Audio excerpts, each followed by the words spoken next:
স্বাধীনতার পরবর্তী কাল থেকে সারা ভারতবর্ষের মানুষকে উদ্বেলিত করেছে তা হলো নেতাজি কি হলো। একটি পক্ষ আমাদের মহান জাতীয় জননেতাকে বিমান দুর্ঘটনায় মৃত প্রমাণ করবার জন্য সবসময় সক্রিয় ছিল। মুখার্জি কমিশন 1999 সাল থেকে তার কাজ শুরু করলো এবং খুবই যুক্তিপূর্ণভাবে তারা একটি রিপোর্ট দিল 2005 সালে এবং সেই 2005-এর রিপোর্টে সরাসরি বলা হলো তাইহুকু বিমান দুর্ঘটনায় 1945 সালের 18ই আগস্ট নেতাজি সুভাষচন্দ্রের মৃত্যু হয়নি। তৎসময় সেই সময় তার আগে যারা যারা পার্লামেন্টে বিষয়টাকে নিয়ে বারে বারে আওয়াজ তুলেছিলেন, বারবার বলেছিলেন যে তাইহুকু বিমান দুর্ঘটনায় তাইওয়ান সরকার তারা একটি তদন্ত করেছিল এবং সেই তদন্ত রিপোর্টে বলা হয়েছে 18ই আগস্ট 1945 সালে কোন বিমান দুর্ঘটনা হয়েছিল বলে আমাদের জানা নেই। 1956 সালে তাইওয়ান সরকার এই রিপোর্টটি দেয় এবং তারপরে বহু সাংসদ সেটা পার্লামেন্টে বলার পরেও সরকার তার দিকে কর্ণপাত করেনি।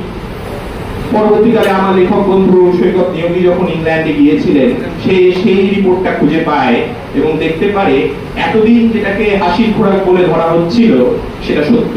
সেই তাইওয়ান সরকার জানিয়েছিল নেতাজি সুভাষচন্দ্র বসু বিমান দুর্ঘটনায় মৃত্যু সম্বন্ধে কোন রিপোর্ট যে তাইওয়ানে নেতাজি মৃত্যু বলে বলা হচ্ছে সেই সরকারই জানে না।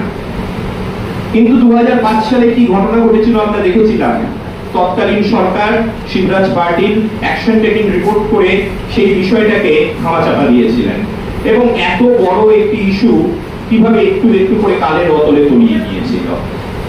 পরবর্তীকালে নেতাজি সুভাষচন্দ্র বসুকে নিয়ে অনেক কাজ হয়েছে, আমাকে এটা স্বীকার করতেই হবে।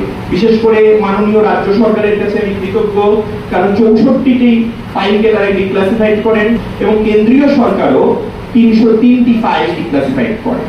কিন্তু আমরা নিজেদের গবেষণার অভিজ্ঞতা থেকে বলছি সারা পৃথিবীর বিভিন্ন জায়গায় নেতাজি সুভাষচন্দ্র বসু সম্পর্কে এরকম বহু ফাইল রয়েছে যা আজও ভারতে এসে পৌঁছয়নি এবং যেগুলোর ভারতবর্ষে এসে না পৌঁছলে সুভাষচন্দ্রের প্রকৃত ইতিহাস, আজাদ হিন্দ ফৌজের ইতিহাস এবং আমাদের দেশের স্বাধীনতা সংগ্রামের ইতিহাস অসমাপ্ত থেকে যাবে।